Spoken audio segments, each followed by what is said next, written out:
जय श्री राधे जी। अंगुष्ठ मध्य पुरुषस्य यस्य विराजते चारु यवो यशस्वी। जिस भी मनुष्य के दोनों हथेली में एक पूर्ण यव का चिन्ह अंगुष्ठ पर उभरता है, वो व्यक्ति देश में, समाज में अत्यधिक प्रतिष्ठा प्राप्त करने वाला होता है और अपने वंश का, कुल का मान बढ़ाने वाला होता है। जीवन में तमाम प्रकार की उपलब्धियां प्राप्त करता है, तमाम प्रकार की सफलता प्राप्त करता है और आजीवन सुख भोग करता होता है। ऐसे व्यक्ति मानसिक तौर पे काफ़ी बलशाली होते हैं और अपने चीज़ों पर इनका पूर्ण नियंत्रण होता है। किसी भी नाजुक परिस्थिति में भी अपने आप को संयम से आगे बढ़ा पाने में ऐसे लोग सक्षम हो जाते हैं। इसके लिए देखना आवश्यक होता है कि जो आपके यव का चिन्ह है ये कहीं से भी खंडित तो नहीं है, कहीं से भी महीन रेखाओं ने इसे काटा तो नहीं है, कहीं से भी ये त्रुटि के स्थिति तो इसमें नहीं बन पड़ी है, क्योंकि त्रुटिहीन अवस्था में ही पूर्ण रूप से ये आपके लिए शुभ फलों को लाने का कार्य करती है, देने का कार्य करती है। तो इसे कैसे देखें? सबसे पहले दोनों हस्तरेखा निश्चित तौर पे देखें, दोनों हाथों की प्रकार को निश्चित तौर पे देखें। तो जब अंगुष्ठ के इस क्षेत्र को हम देखेंगे तो यहाँ पर गौर करने की चीज़ होती है कि एक कॉर्नर से लेकर दूसरे कॉर्नर तक बिल्कुल ऐसी आकृति धनुषाकार स्थिति में एक तरफ और फिर दूसरी तरफ भी ऐसी स्थिति बन पड़ी हो जिसमें पहला कॉर्नर और दूसरा कॉर्नर दोनों आपस में जुड़ता हो और मध्य का ये क्षेत्र पूर्ण रूप से सुराहीदार अवस्था में, बिल्कुल खाली अवस्था में यहाँ पर मौजूद हो और देखते ही इसमें से एक विशेष आभा फूट रही हो। जब भी ऐसी स्थिति बनेगी ये आपके लिए पूर्ण यव के रूप में यहाँ पर कार्य करना प्रारंभ करेगी। इसके अलावा जब भी ये किसी व्यक्ति की हथेली में होंगी, उनकी बाकी चीज़ें भी उनके लिए काफ़ी बेहतर कार्य कर रही होगी। अब बाहर के क्षेत्र में हम कुछ अन्य पर्वत क्षेत्र और इस पर उपस्थित चिन्हों के बारे में भी चर्चा करेंगे और जानेंगे कि किस प्रकार से जातक के लिए ये चीज़ें जातक के भाग्योदय करने का कार्य करती है। अब सबसे पहले हम आएंगे आपके बुध यानी कि मरकरी के इस माउंट पे और इस माउंट पे उपस्थित रेखाओं के बारे में गहन विवेचना करेंगे। सबसे पहले यहाँ पर जो उपस्थित रेखाएं हैं उसे देख लें। सारी रेखाएं काफ़ी गहरी अवस्था में यहाँ पर अंकित है। इसके अलावा त्रिशंकु को जो स्थिति है ऊपर के क्षेत्र में यहाँ पर उभरी पड़ी है, लेकिन काफ़ी छोटे स्तर पर इनका उभार यहाँ पर हुआ पड़ा है, जिस कारण इसे प्रधान ग्रह की संज्ञा यहाँ पर नहीं दी जा सकती। और प्रधान ग्रह की जो विशेषता है, जो शुभ फल है, वो जातक पर यहाँ पर लागू नहीं होता है।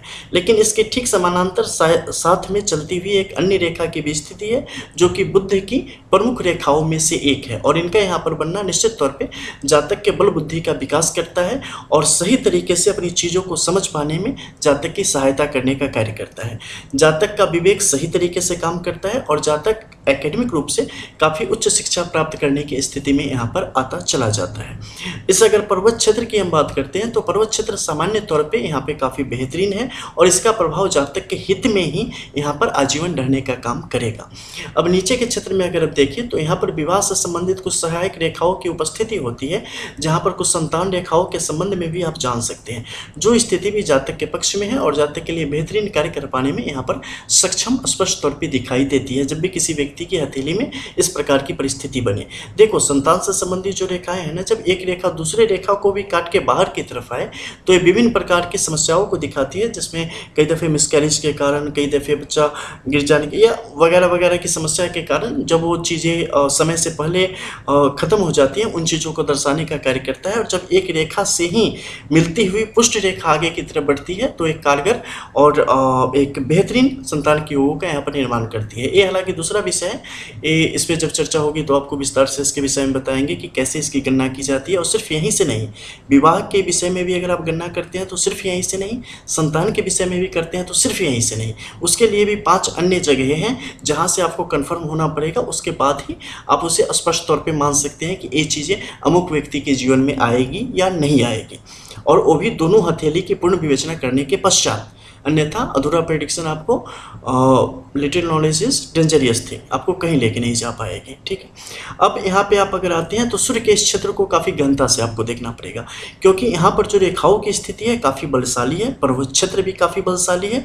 मध्य के क्षेत्र में अगर आप देखेंगे तो यहाँ पर सीधी तरफ से मोड़ती हुई आड़ी तिरछी रेखाओं की स्थिति बनी है, जो कि एक अपमान की स्थिति को दर्शाती है। जब आप किसी के साथ अच्छा व्यवहार करेंगे लेकिन सामने वाला कुछ पूर्वाग्रह से ग्रसित होगा और आपके लिए हमेशा कुछ न कुछ मुश्किलों को खड़ी करने की चेष्टा करता रहेगा, या कई दफ़े आप अति उत्साह में कुछ ऐसी जगह निवेश कर जाएंगे, कुछ ऐसे कार्य कर जाएंगे जो कि मूल रूप से आपके लिए गड्ढा है, लेकिन आप उसके ऊपर जो हरी घास पड़ी है उसका आभास आपको नहीं हो पाएगा और उस गड्ढे में आप गिर जाएंगे और नुकसान के भागी बन जाएंगे।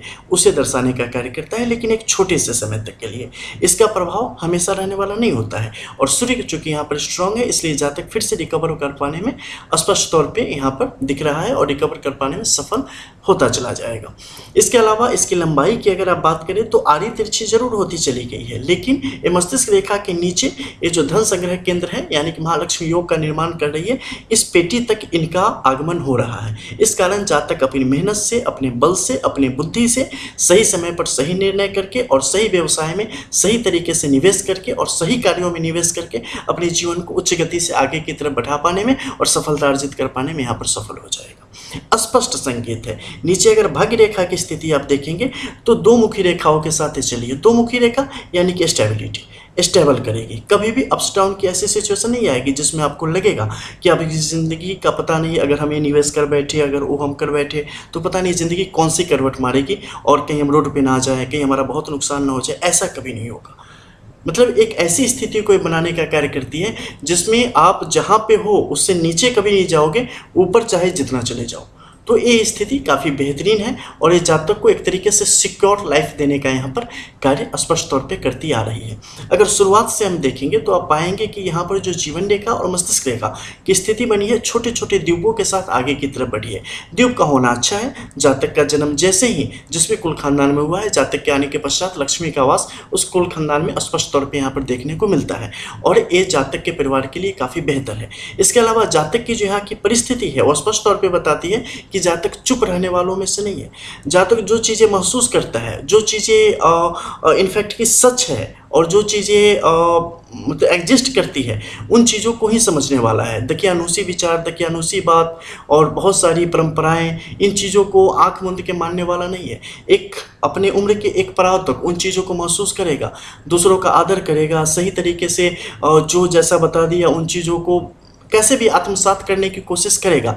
लेकिन जैसे ही जातक अपने पैरों पर खड़ा होता है, जातक उन चीज़ों से दूर और जो रियलिटी है उसे अपनाना स्वीकार करेगा और जीवन को उसी गति से आगे बढ़ाएगा। और जैसे ही जातक खुद पर आएगा, खुद की चीज़ों को खुद के सही तरीके से समझना शुरू करेगा, सफलता उसके कदम चूमना यहाँ पर शुरू कर देगी।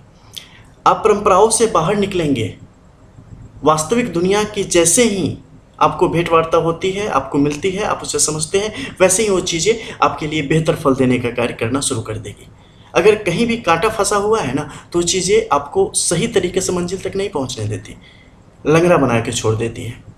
कांटा निकाल के और फिर आप दौड़ के देखो, जो आपके अंदर स्टेमिना है, जो आप हो, आप अपना 100% जब दोगे, जब कोई बंदिश नहीं रहेगी, तो आपको पता चलेगा आप कितने पानी में हो, किस्मत कहाँ है और दुनिया कितने पानी में है। एक करके जरूर देखना चाहिए किसी भी इंसान को। और यहाँ पर ये अग्नि जो है ना, ऑलरेडी इंसान को कराने के लिए स्पष्ट तौर पे बातें कर रही है। अब हृदय रेखा की स्थिति को अगर देखेंगे तो भावनाओं का समावेश जो है यहाँ पर काफ़ी बेहतरीन है। कई दफ़े हमारे रिश्तों में कई सारी ऐसी करवाहट की स्थिति आ जाती है जिस समय लोग मनभेद की एक स्थिति आ जाती है और हमें समझने पाने की स्थिति में जातक नहीं वहाँ पे होते। लेकिन उन परिस्थितियों पर भी अंकुश लगा के और जीवन को बेहतर ढंग से आगे बढ़ा पाने में ये जो हृदय रेखा की स्थिति है स्पष्ट तौर पर सफल साबित होती हुई दिख रही है। मध्य के क्षेत्र में आप देखेंगे तो यहाँ पर क्रॉस की स्थिति सुस्पष्ट है, तो इसके जो गुण हैं वो भी जातक को मिलेंगे और जातक भविष्य की चीज़ों को, भविष्य के घर में जो चीज़ें छुपी है उसे पर पाने में सक्षम होगा। सरकारी धन की स्पष्ट स्थिति है, इसलिए विभिन्न प्रकार के सरकारी पदों को सुशोभित करते हुए वहाँ से धन संग्रह और शक्ति की भी स्थिति जातक के हक में बनी रहेगी और उसका भी जातक प्रयोग करेंगे, शक्ति का भी और प्रशासनिक क्षमताओं को भी अपने जातक निखार पाने की स्थिति में आ जाएंगे। हालांकि एक छोटे से समय तक इन सारी चीज़ें चलेंगी, फिर जातक उन चीज़ों की तरफ बढ़ने की कोशिश करेगा जो कि वास्तविकता में उसकी चाहत है, जिसके लिए वो इस दुनिया में आया है। दुनिया में आने का हर एक व्यक्ति का प्रयोजन होता है। आप वैसे ही यहाँ पर जग मारने नहीं आए हो, कोई कुछ करने, कोई कुछ करने, जन्म लिया, पढ़ाई किया, नौकरी करी, शादी करी, बच्चे पैदा किए और राम नाम सत्य है, इतना ही नहीं होता है। कभी खुद के अंदर जाओगे ना तो पता चलेगा। आपने तो ज़िंदगी, आप लोग ऐसे जाया करते हो ना कि पूछो मत। बैंड बजा के रख दिए, भगवान भी शर्म कर रहे होंगे बच्चों को जन्म दे के, ऐसे ऐसे नालायकों को। तो ऐसी स्थिति दुनिया के 90% लोगों में है, जिन्हें पता ही नहीं है हम क्या हैं, क्यों आए हैं। आपके अंदर जो शक्ति है ना, वो ताले में बंद आई है, ताले में बंद ही जाएगी, कुछ नहीं होना उसका। लेकिन ऐसे ही है दुनिया, यहाँ पे राजनीति करनी है, आतंकवाद फैलाना है, फलाना करना है, उसकी बुराई 100 कहानियाँ करनी है, काम की बात एक नहीं करनी है। तो इसी दुनिया में आपको सर्वाइव करना है, और चूंकि आप इसी के लायक हैं तो ऑल द बेस्ट। इसके अलावा ऊपर के इस क्षेत्र में आप अगर आप देख पा रहे हैं तो सैटर्न की जो है कि सिचुएशन है, ये थोड़ी सी नौटंकी करने वाली है। इस समय पर जब भी इनका गोचर थोड़ा सा विपरीत होगा ना, ये परिस्थितियों पर से नियंत्रण जातक का हटाएगी। अकस्मात धन बड़ी तेज गति से आनी शुरू होगी, आएगी। जातक के जीवन में परिस्थितियाँ काफ़ी बेहतरीन मालूम दिखाई देगी। लेकिन यहाँ पर क्या है कि जो सारी परिस्थितियाँ आप देखेंगे तो पता चलेगा कि जातक को पता होता है ऐसी स्थिति में कि हमारे लिए क्या सही है और क्या गलत है। अगर कुछ अप्रत्याशित शुरू हो गया है, सरप्राइजली कुछ चीज़ें आनी शुरू हो गई है, तो उस पर अंकुश लगाने की जातक यहाँ पर स्पष्ट कोशिश करेगा। लेकिन होनी को कोई नहीं टाल पाया है, और होनी को जो मंजूर होता है वो करवा के ही रहती है। तो ऐसी परिस्थिति में जातक को निश्चित तौर पे कुछ झटके देने का कार्य करेगा, जो कि मैंने यहाँ पर बताया था, अंकुश लगाने का, और व्यक्ति के अंदर एक ऊर्जा पैदा करेगा। इस कारण क्या होगा, आप सारी बातों को दरकिनार करते हुए आगे की तरफ बढ़ते चले जाएंगे और फाइनली उस गड्ढे में गिरेंगे, और वहाँ पर आपका नुकसान होगा।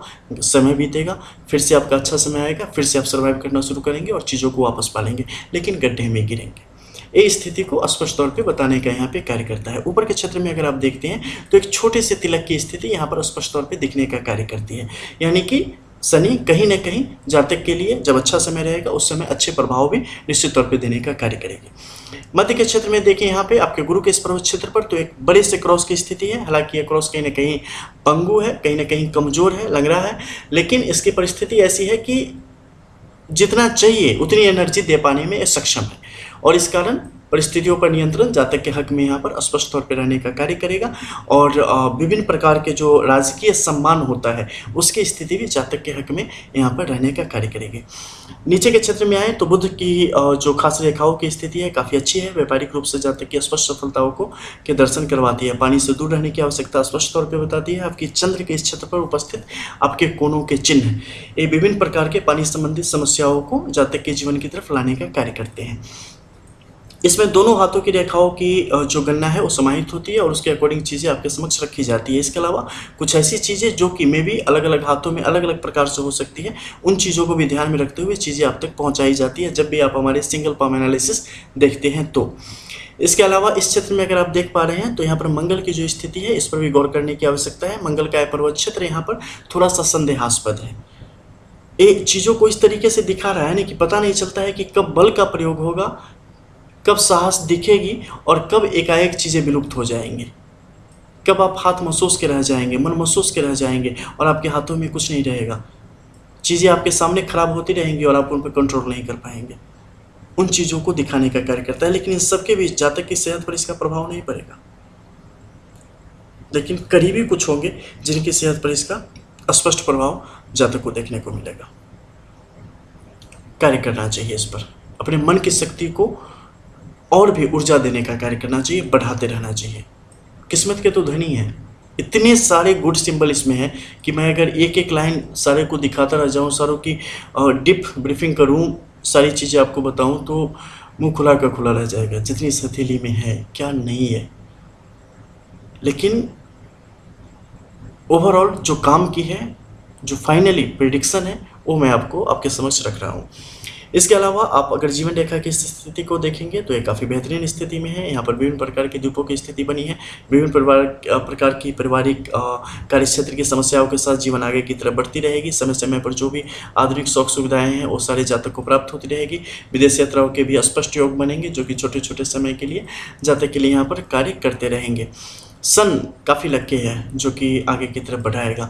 और वैसे भी स्त्रियों के हाथ की अगर हम बात करते हैं तो उसमें सन की कंडीशन का बेहतर रहना निश्चित तौर पे काफ़ी बेहतरीन है, क्योंकि आपके लाइफ पार्टनर की चीज़ें कहीं ना कहीं उससे जुड़ी होती है और वो चीज़ें अगर आपके हक में नहीं है तो परिस्थितियाँ निश्चित तौर पर आपके लिए डावाडोल ही रहती है हर जगह पर। अगर नीचे के क्षेत्र में देखें तो यहाँ की स्थिति जंजीराकार अवस्था में प्रथम जो मणिबंध की रेखा है वो आगे की तरफ बढ़ रही है, लेकिन शक्ति है, पावर है इसमें, जो कि काफ़ी अच्छी बात है। दूसरे धन की स्थिति की बात करें, महीन रेखाओं के साथ आगे की तरफ बढ़ रही है, इसलिए कोई इशू नहीं है, अच्छा रहेगा। सुख की बात करें तो सुख जीवन के अलग अलग पड़ाव में अलग अलग तरीके से आपको प्राप्त होंगे, और उस समय की जो आपकी मनोदशा रहेगी उसके अंतर्गत आप उसे महसूस कर पाने में सक्षम हो पाएंगे कि आपके लिए सुख है या दुख है। केतु के इस क्षेत्र से सीधे खड़ी रेखा जो कि आपकी जीवन रेखा के एक भाग के रूप में यहाँ पर प्रदर्शित हो रही है, काफ़ी अच्छी है, और सब कुछ होते हुए भी जीवन में एक बेहतर शांति को स्पष्ट तौर पे दिखाने का कार्य कर रही है। किसी भी प्रकार के नशापान और किसी बाहर के व्यक्ति का दिया हुआ भोजन जब भी ऐसी परिस्थिति में व्यक्ति को नहीं करनी चाहिए, अन्यथा आपके लिए नुकसान की स्थिति यहाँ पर बनती चली जाती है। शुक्र का यह क्षेत्र थोड़ा सा मुश्किल है, तो पुरुष सहकर्मियों से थोड़ी सी दिक्कत परेशानी के योग बनेंगे, इसलिए उनसे सावधान रह के आगे की तरफ बढ़ने की आवश्यकता यहाँ पर निश्चित तौर पे होनी चाहिए। विभिन्न प्रकार के यहाँ पर अन्य भी योग बने हैं जो कि जातक के लिए काफ़ी अच्छे हैं, और धन लक्ष्मी के योग यहाँ पर महालक्ष्मी योग की उपस्थिति बन पड़ी है जो कि धन के मामले में जातक को हमेशा काफ़ी उन्नत करके रखने का कार्य करती है, काफ़ी आगे की तरफ आपको बढ़ा के रखने का कार्य करती है।